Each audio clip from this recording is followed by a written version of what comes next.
चला विद्यार्थी मित्र, आजच्या तासिकेला आपण कौटुंबिक समस्यामध्ये हुंड्याची समस्या, त्याच्यानंतर घटस्फोटाची समस्या, महिला अत्याचाराची कारणं इथपर्यंत पाहून झालेलं आहे. तुम्ही मोबाईल बंद करा. मोबाईल मध्ये मोबाईल येत आहे. तुम्ही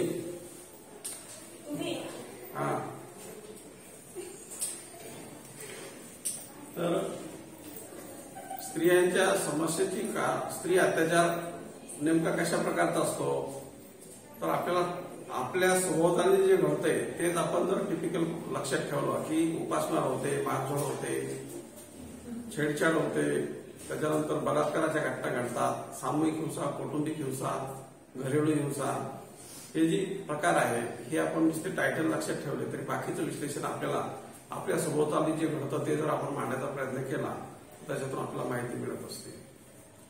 तर स्त्री अत्याचार, मारझोड होणे, उपासमार होणे अशा इतर कारणाची मी तुम्हाला माहिती दिली की ते कसा होत असतो. आजही महिलांची पंगत सोबत बसत नाही. त्याला आणखी हळूहळू सुरू झाले पण वेळ लागणार आहे.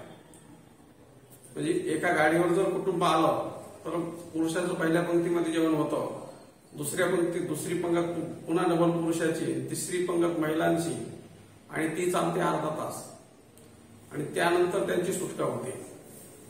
परंतु बफे सिस्टीम मध्ये हे जर दोघं सोबत जेवले तर अर्ध्या तासात त्या लग्न मंडपातून जे काही सामाजिक सांस्कृतिक कार्यक्रम असतो तिथून ते बाहेर पडू शकतात आणि ती वेळेची बचत होऊ शकते. या पद्धतीनं महिला अत्याचाराची पूर्ण ऐतिहासिक पार्श्वभूमी आपल्याकडे आहे. दररोज कशा घटना, दररोजचं वर्तमानपत्र जर उघडलं आपण त्याच्यामध्ये खून, बलात्कार, भ्रूण हत्या, घटस्फोट, मारझोड, पोलीस स्टेशनच्या तक्रारी, कौटुंबिक न्यायालयातले वाद, अशा असंख्य गोष्टी आपल्याला त्या वर्तमानपत्रामध्ये दिसत असतात. तर त्याचे वेगवेगळे कारण पण असतात.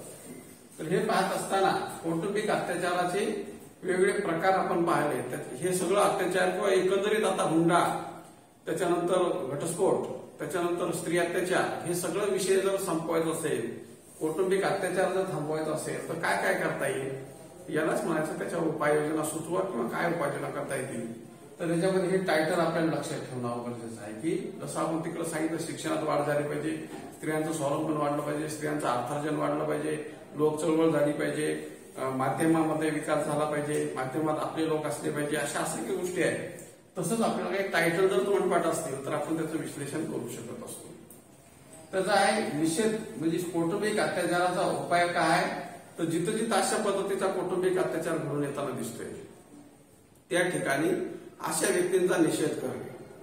बऱ्याच वेळा जाऊन त्याला मारण्याची गरज नसते. प्रत्येक वेळी आपण त्याला जाब विचारतो, कुठेतरी असं काल काय ऐकलं म्हणतो वगैरे असे जे गप्पा करत असतो तसं करण्याची गरज नसते. बऱ्याच वेळा जे काही समाजात चाललं आहे त्याचा निषेध करण्यासाठी त्या व्यक्तीशी आपण कमी बोललो तरी त्याला कळतं की अशात हे लोक मला कमी बोलत आहेत, गल्लीतले लोक मला बोलत नाहीत. तो मग त्यांना बोलवतो की असं असं का, तर मग त्याचं आपण कारण सांगू शकत असतो की असं आम्हाला तुमचे वर्तन आवडत नाही, तुमचं बिहेवियर योग्य वाटत नाही, मग आम्ही दूर राहतो तुमच्यापासून. म्हणजे अशा पद्धतीनं निषेध करणे की चुकीची घटना घडली तर बऱ्याच वेळा वेगवेगळे स्पोर्ट्सचे खेळाडू एखादी घटना जर समाजात घडली तर त्यांच्या टी शर्टला कुठतरी बाईला काळी फीत लावतात आणि ते खेळत राहतात. कामगार आहेत, कामगारांना योग्य वेतन मिळत नाही म्हणून ते मागण्या करतात आणि जर त्या मालकांना ऐकलंच नाही तर ती काळी फीत लावून आपलं काम करत असतात. म्हणजे अशा पद्धतीने काळी फीत लावणं हे निषेध आहे. मराठा मोर्चा आहे, मराठा मोर्चामध्ये मराठा आरक्षण भेटलं नाही तर सगळ्या लोकांनी ते काळे कपडे घेतले. तर एक वेळ अशी आली होती की काळा कपडा कोणत्याच खाजगी दुकानात सापडत नव्हता. मोठ्या दुकानात तर नाहीच नाही, पण खाजगी एखादा गल्लीतलं जरी दुकान असेल तर तिथं कपडा सापडत नव्हता. सगळा कपडा विकला गेला कारण सगळ्या लोकांनी जे भेटल, रुमाल भेटल, टोपी भेटल, ड्रेस भेटल, जे भेटल ते घेत गेले आणि प्रसंगी ते निषेधाचं प्रतीक होतं की अशा पद्धतीचा आम्ही करतो. तर या पद्धतीनं जे सभोवताली जे आपल्या घटना घडताना दिसतात, कुणी मारहाण करतंय, कुणी हे करतंय, कुणी छेडछाड करतंय, कुणाचं वर्तन चांगलं नाही, कुणाचे हावभाव चांगले नाही, अशा व्यक्तीचा आपण निषेध करू शकतो. प्रत्यक्ष जाब विचारूनच नाही तर आपल्या आपल्या शैलीतून, आपल्या वेगवेगळ्या प्रकरणातून. दुसरी गोष्ट आहे लोकजागृती. म्हणजे लोकजागृती करण्यामध्ये असंख्य माध्यमं महत्वाची असतात. जसं वर्तमानपत्र आहे. म्हणजे जुन्या काळामध्ये तुमच्यासारखा जेव्हा मी बीएला शिकत होतो तेव्हा 4-5 वर्तमानपत्र होते. महाराष्ट्र टाइम्स, लोकसत्ता, सकाळ, लोकमत असे काही 4-5 वर्तमानपत्र होते आणि दूरदर्शन आणि त्याच्यात असलेल्या सह्याद्री वाहिनी असे 2-3 होते. असे 200 चॅनल आम्ही शिकत असताना नव्हते. म्हणजे माध्यमं मर्यादित होती. 5च वर्तमानपत्र. परिणाम काय झाला की तेवढ्यातूनच जी माहिती मिळेल ती आमच्यापर्यंत येत होती. परंतु आत्ताचा काळ जो आहे तो खूप फास्ट आहे. म्हणजे आता तुम्हाला माहिती तात्काळ मिळत आहे काय घडत आहे त्याची. म्हणजे 200-400 चॅनल, व्हॉट्सअप मधले वेगवेगळे 200 ग्रुप, फेसबुक, ट्विटर असे जी वेगवेगळे माध्यम आहेत या प्रत्येक माध्यमातून आपल्याला सभोवताली काय घडत आहे त्याची माहिती येत असते.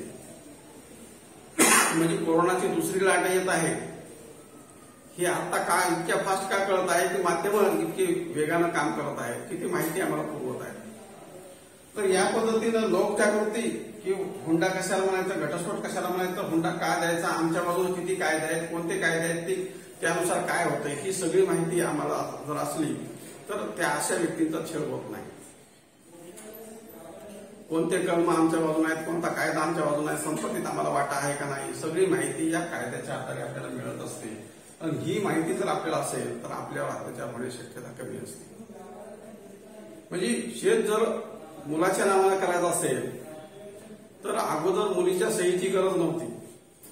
परंतु आज जर भले माझ्याच मुलाच्या नावाने मला शेत करायचं असलं तरी माझ्या कुटुंबात जेवढे लोक आहेत तेवढ्याची सही लागते, मुलीची सही लागते. म्हणजे हे तुम्हाला माहीत असणं गरजेचं आहे. आणि जर तुम्हाला सही द्यायची असेल तर तुम्ही तुमचा वाटा मागू शकता.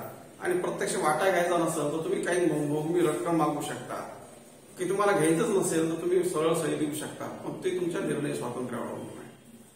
म्हणजे अशा पद्धतीची माहिती 1955चा विवाह कायदा काय म्हणतोय, 56चा कायदा काय म्हणतोय, 1961चा कायदा काय म्हणतोय, 1971चा घटस्फोट कायदा काय म्हणतोय, त्या सगळ्या गोष्टीची माहिती आपल्याला असणं गरजेचं आहे.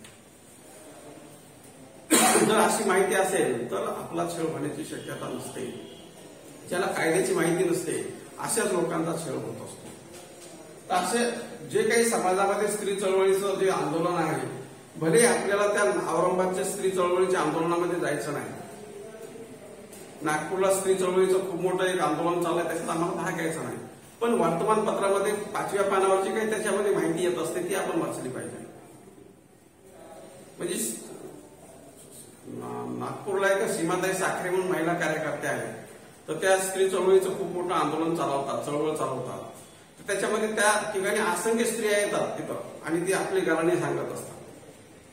पण त्यांनी एका स्त्रीवर लेख लिहिला होता, तुळसा नावाच्या स्त्रीवर, की त्या तुळसा नावाच्या स्त्रीचं ते येते फक्त ग्रुपमध्ये राहते, दिवसभर चर्चा करते, जेवण करते, नाश्ता करते, चहा घेते आणि संध्याकाळी निघून जाते.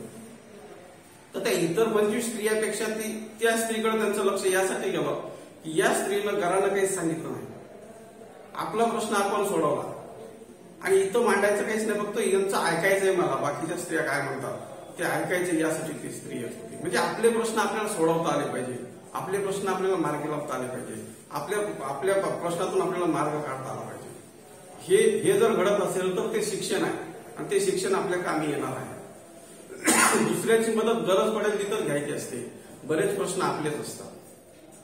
तर ही माहिती सुद्धा आपल्याला चळवळीतूनच मिळत असते. दुसरी गोष्ट आहे आत्मनिर्भरता.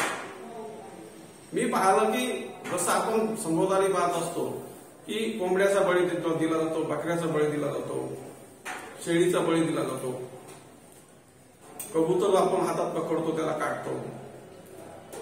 मग आपण त्याच ठिकाणी आपण जर हातात पोपट धरून पहा, हातात पोपट धरा, तुम्हाला तो कापू देतो का? त्याच्याकडे जे 2 पंजे आणि चोच आहे तो लगेच मारायला सुरू करतो, जसं जमल तसं काटायला सुरू करतो, जेवढा भाग सापडला तेवढा तोडून काढतो. वाघाचा बळी द्यायचा प्रयत्न करा, कुत्र्याचा बळी द्यायचा प्रयत्न करा, तो सापडत नाही. म्हणजे थोडक्यामध्ये आपण संघर्ष केला पाहिजे, आत्मनिर्भर असलं पाहिजे. म्हणजे आपल्यापाशी तलवारच असली पाहिजे असं काही नाही, आपल्यापाशी बंदूकच असली पाहिजे असं काही नाही. प्रसंगी जे हाती पडत ते शस्त्र असतं. या ठिकाणी आत्मनिर्भरता हे एक महत्वाचं वैशिष्ट्य आहे की आपला जर छळ उदायचा असेल, मग ती भले पुरुष असो की स्त्री असो, जे परावलंबी आहेत, जे दुसऱ्यावर अवलंबून आहेत, जे परजीवी आहेत, त्यांचा छळ होत असतो. स्वावलंबी व्यक्तीचा छळ होत नसतो. म्हणजे एक युट्यूबवर मी व्हिडिओ पाहिला होता. पटवर्धन नावाची एक पुण्याची महिला आहे. मी तुम्हाला आणखीन आठवणी नाव सांगतो. ती पटवर्धन आहे का गोखले आहे का म्हणजे आठवत नाही. पण त्या स्त्रीचं व्यक्तिमत्व एवढं आहे की ती स्वतः बीए पूर्ण BA MA झालेलं आहे शिक्षण कला शाखेतलं. त्याच्यानंतर त्या स्त्रीनं सायन्स मधून 11वी 12वी केलं. तर सायन्स इकडं BA झालेला असल्यामुळं तिला 11वी 12वीला सायन्स घेऊ देत नव्हते. तिनं ती GR शोधला की मी कोणत्याही शाखेला प्रवेश घेऊ शकते. स्वतः जाऊन विद्यापीठातून GR काढला, त्या कुलगुरूला दाखवला, बोर्डाच्या मेंबरला दाखवला. त्यांनी परत 11वी 12वीला ऍडमिशन दिलं. 11वी 12वीला सायन्स केलं. 11वी 12वीला सायन्स केल्यानंतर MBBS ला प्रवेश घेतला. MBBS 4 वर्षाचं पूर्ण केलं. त्याच्यानंतर पायलटचा कोर्स केला, विमान उडवले. त्याच्यानंतर आज कॉम्प्युटर इंजिनियर म्हणून पुण्यामधल्या 4-5 कंपनीचं डेटाचं जे काम असतं, कॅल्क्युलेशन करण्याचं, CAचं काम, ते स्वतः शेवटच्या 20 ते 30 तारखेच्या दरम्यान 10-12 कंपनीचं ते काम करून देतात. त्यानंतर सेंद्रिय शेती, आरोग्याचे जे प्रश्न तयार झालेत आपले केमिकलमुळे झालेत, तर आता ते सेंद्रिय शेतीचा प्रयोग नवीन करत आहे. किती क्षेत्रामध्ये काम केले एका स्त्रीनं? BA केलं, MBBS केलं, पायलटचा रोल केला, प्रशिक्षण पूर्ण केलं. त्याच्यानंतर 4थ्यांदा कंपनीचा डेटा काम करून द्यायचं काम, म्हणजे डेटा दुरुस्त करून द्यायचं काम करतात. त्यानंतर सेंद्रिय शेतीचं काम करतात. पण हे झाल्यानंतर आणखीन काहीतरी नवीन शोधायचं असतं. तर अशा स्त्रीचा छळ होईल का? म्हणजे त्या स्त्रीचं उत्पन्न 1 लाखापेक्षा जास्त आहे पर मंथ. तर अशा स्त्रीचा छळ होणार नाही, अशा माणसाचाही छळ होणार नाही. जे लोक स्वावलंबी आहेत, आपल्या गरजा पूर्ण करू शकतात, आपलं जीवन जगू शकतात, ज्यांचं स्वतःचं उत्पन्न चांगलं आहे, ज्यांच्या निर्णय क्षमता, सगळं जे शिक्षण घेतलेलं आहे ते आपल्या क्षमतेवर घेतलेलं आहे. MBBS असेल, 12वीचं सायन्स असेल, म्हणजे 12वीचं सायन्स करत असताना जे बाकीचे विद्यार्थी होते ते तुमच्या वयाचे होते आणि ही स्त्री 10 वर्षांवर वयाने जास्त होती. तरी सुद्धा मला शिकण्याची गरज आहे असं न म्हणता दररोजचे तास करायचे, दररोजच्या नोट्स काढायच्या, दररोजचं जे 12वी 11वी 12वीचं आहे तेवढं शिक्षण रेग्युलर केलं. म्हणजे या पद्धतीनं सगळे निर्णय स्वतः घेतले. फक्त घरच्यांना सांगितलं की मी आता BSc करत आहे, आता मी पायलटचं प्रशिक्षण घेत आहे. कारण का मधात जो वेळ होता MBBS करताना की 4 नंतर काहीच काम नाही, मग काय करायचं होतं, मग पायलटचं प्रशिक्षण घेऊन जाऊ. म्हणजे अशा पद्धतीनं पुण्यातही घरचे कामं केले, बाकीच्या जबाबदाऱ्या पार पडल्या, ससूनमध्ये त्या हॉस्पिटलमध्ये काम केलं. त्याच्यानंतर काहीतरी तास वेळ होता, मग ते CAचं काम सुरू केलं. म्हणजे आपण वेळ नाही असं म्हणत असतो 2च कामातून. ज्याचं 5 क्षेत्रामध्ये करिअर असूनही त्या वेळ नाही म्हणतो, म्हणजे वेळ उरतंय असं म्हणतात. म्हणजे यशस्वी माणसामध्ये हा फरक असतो. म्हणजे अशा पद्धतीनं जे लोक स्वतः स्वावलंबी असतील, अर्थार्जन करत असतील, अशा लोकांची संख्या जर वाढली तर कौटुंबिक अत्याचार होणार नाही. पुन्हा पैशाला महत्व न देता कुणाला महत्व दिलं पाहिजे. म्हणजे आजकाल सर्वत्र पैशाला महत्व आलेलं आहे आणि पैसा आवश्यक आहे, नाही असं नाही. पण पैशाला महत्व देत असताना सुद्धा जीवन जगत असताना पैसा सर्वस्व नाही.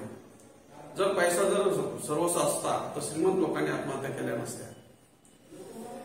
तुम्ही सभोवताली पहा, श्रीमंत लोकांमध्ये आत्महत्याचं प्रमाण जास्त आहे, मारहाणीचं प्रमाण जास्त आहे, नैराश्याचं प्रमाण जास्त आहे. जर जीवन जगत असताना पैसा महत्वाचा आहे, पण पैशासोबत आपल्याला चारित्र्य संपन्न गुणी लोकांची सुद्धा गरज असते. आहे त्या परिस्थितीमध्ये तग धरणाऱ्या लोकांची गरज असते. जसं कोरोनामध्ये सांगितलं की आता फक्त टिकून राहणे हेच महत्वाचं आहे. किती कमवता वगैरे, किती नुकसान झालं हे सगळंच बाजूला ठेवा, पण आज 2 वर्ष फक्त जिवंत राहणे, पुढे चालत राहणे, आम्हाला अन्न भेटतं एवढंच महत्वाचं आहे. म्हणजे या पद्धतीचं ज्याला जीवन जगण्याचं कला जमली, ज्याला समरसता जमली, ज्याला सहकार्य करण्याचं जमलं, अशा व्यक्ती जर असतील तर कौटुंबिक अत्याचार होत नाही. त्याच्यानंतर स्त्रीमुक्ती चळवळ, म्हणजे सध्या स्त्रीमुक्ती चळवळीचं जी वार आहे ती खूप वेगानं चाललेलं आहे. म्हणजे आम्ही शिकत होतो तेव्हा स्त्रीमुक्ती चळवळीविषयी थोडी थोडी माहिती मिळत होती की स्त्रीमुक्ती चळवळ आहे. पुष्पा भावे महाराष्ट्रातले आहेत, त्याच्यानंतर सीमाताई साखरे आहेत, त्याच्यानंतर मंगला पेरुसर आहेत, म्हणजे अशा काही ठराविक. त्याच्यानंतर विद्या बाळ नावाच्या स्त्री आहेत, त्या 2-4 वर्षापूर्वी वारल्या. तर हे लोक काय म्हणतात ते आपल्याला लक्षात येणं गरजेचं असतं. यांच्या मार्गदर्शनानुसार आपल्याला चालता आलं पाहिजे. तर यांची जी आयडिओलॉजी असते ही आयडिओलॉजी आपल्याला सर्व व्यापक स्वरूपाची माहिती देत असते. म्हणजे आपल्याला एकांगी स्वरूपाची माहिती भेटण्याची शक्यता जास्त असते अर्धवट ज्ञानावाल्या लोकांकडून. पण या लोकांचं जे मी सांगितलेल्या लोकांचं जे व्यक्तिमत्व आहे, तर हे लोक आपल्याला बेसिक तत्वज्ञान सांगत असतात. स्त्री चळवळ म्हणजे काय आणि कुटुंबातला जाच म्हणजे नेमकं काय, स्त्री अत्याचार कशाला म्हणायचं, स्त्री अत्याचार याच देशामध्ये का आहे, इतर देशात का नाही, याचं ते तार्किक विश्लेषण करत असतात. म्हणजे विद्या बाळ यांचं तत्वज्ञान महत्वाचं आहे. सीमाताई साखरेचं संग्राम नावाचं काहीतरी आत्मचरित्र आहे, ते महत्वाचं आहे. तर हे आपल्याला त्याच्यामध्ये स्त्री चळवळीचं मर्म ते सांगत असतात. कशाला स्त्री चळवळ म्हणायचं, म्हणजे 2000 मध्ये एक विद्या बाळ यांनी सासू सून संमेलन घेतलं होतं औरंगाबादला. सासू सून संमेलन, त्याच्यामध्ये सासू पण येणार आणि सुनेला घेऊन येणार, सून येणार तर सासूला घेऊन येणार, असे दोघं एकत्र येणार आणि काही कार्यकर्ते येणार. तर सासू सून संमेलन यांनी जमवलं. तर कशासाठी जमवलं की बऱ्याच वेळा काय असतं की कुटुंबातल्या अत्याचारावर आपण बोलत आहोत, पण कुटुंबातलं इथं एकच सदस्य आहे, 4 सदस्य इथं नाही. आणि मग त्यांना माहिती नसते. आणि ज्या झोपडपट्टीतल्या लोकांविषयी आपण पिरियड घेत असतो त्याच्या झोपडपट्टीतला एकही हजर नसतो. तर मग झोपडपट्टीचं पुनर्वसन कसं होणार. तसंच मग स्त्रियांच्या प्रश्नावर आम्ही बोलत आहोत, पण एका विद्यापीठातले हॉलमधले फंक्शन हॉलमधले काही 20 लेक्चर एकत्र बसले, तिथं स्त्रीचा काही समावेशच नाही. त्याच्यामुळं त्याच्यामध्ये सासू सून संमेलन घेतलं, त्याच्यामध्ये ते लोक आले आणि त्याच्यामध्ये त्यांनी ती माहिती मांडली. आणि मग त्याच्यामध्ये ते सांगितलं की जे जुने लोक असतात त्यांना असं वाटत असतं की आम्ही खूप मोठे उन्हाळी पावसाळे पाहिले. तर उन्हाळी पावसाळे जर पाहिले तर उन्हाळी पावसाळे हे कामी आलेले पाहिजे. नुसते पावसाळे पडले पण पावसाळे आले, पण पावसाळे थांबले का. जसं पाणी पडलं की समुद्राला जाऊन पोहोचतो, त्याचं काही आलं पाहिजे त्याच्यावर. म्हणजे एखाद्याचं वय जास्त आहे म्हणजे त्याच्याकडे नॉलेज आहे अशातला भाग नाही. एखाद्याचं वय जास्त आहे म्हणजे त्याच्याकडे ज्ञान असतं असं परंपरेनुसार समाज सांगत असतो. परंतु त्या व्यक्तीकडे ज्ञान असेलच असं नाही. म्हणजे एक 12वीची मुलगी आहे ती IASच्या लोकांना इंग्रजी 2-4 प्रकारचं शिकवते. म्हणजे तिचं जे ज्ञान आहे ते ब्रिटिश व्यक्ती हेच वाक्य कसं बोलल, अमेरिकन व्यक्ती हेच वाक्य कसं बोलल, इंडियन व्यक्ती हेच वाक्य कसं बोलल आणि ते कशामुळे असा उच्चार करतो, प्रोनाउन्सिएशन त्याचं कसं आहे, हे सगळं बदलते. एक वाक्य 10-12 पद्धतीने म्हणून दाखवत असते. म्हणजे IAS जो व्यक्ती 25 वर्ष शिक्षण घेऊन IASचं मेन, प्री आणि ओरल सगळं पार केलं, त्या व्यक्तींना ते 18 वर्षाची मुलगी शिकवत आहे. म्हणजे त्या स्त्रीमुक्ती चळवळ आंदोलनावाल्यांनी एकच सार सांगितला होता की वय जास्त आहे म्हणजे ज्ञान जास्त आहे, असं त्याचा तर्क होत नाही. काही लोकांकडे असेलही. तर याच्यामध्ये गेल्यानंतर लोकांच्या विचारामध्ये फरक पडत असतो, विचाराच्या कक्षा बदलत असतात. आपल्या पलीकडेही काहीतरी विश्व आहे आणि ते विश्व अशा पद्धतीचा माहिती सांगता येईल हे या लोकांना कळत असतं. नाहीतर काय असतं की आमचं जे ज्ञान आहे तेच मेन आहे, त्याच्या पलीकडे काही ज्ञानच नाही.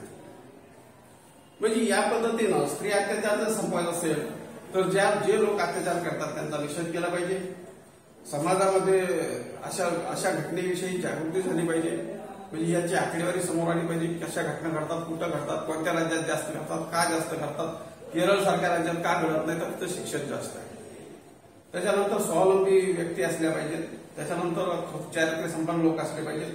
त्याच्यानंतर स्त्रीमुक्ती चळवळीचं जी आपण प्रत्यक्ष सहभाग घेऊ शकत नसलो तरी देशाच्या राज्याच्या कानाकोपऱ्यामध्ये जे काही संमेलन, सभासभेला चर्चा होतात, तर त्या कोणत्या विषयावर होतात आणि त्या चर्चेतून काय समोर आलं, सार काय सांगता येईल, याचा आपण वर्तमानपत्रातून, मोबाईलमधून जरी डाटा एकत्र केला तरी आपल्याला सभोवताली काय घडतं त्याची माहिती मिळत असते.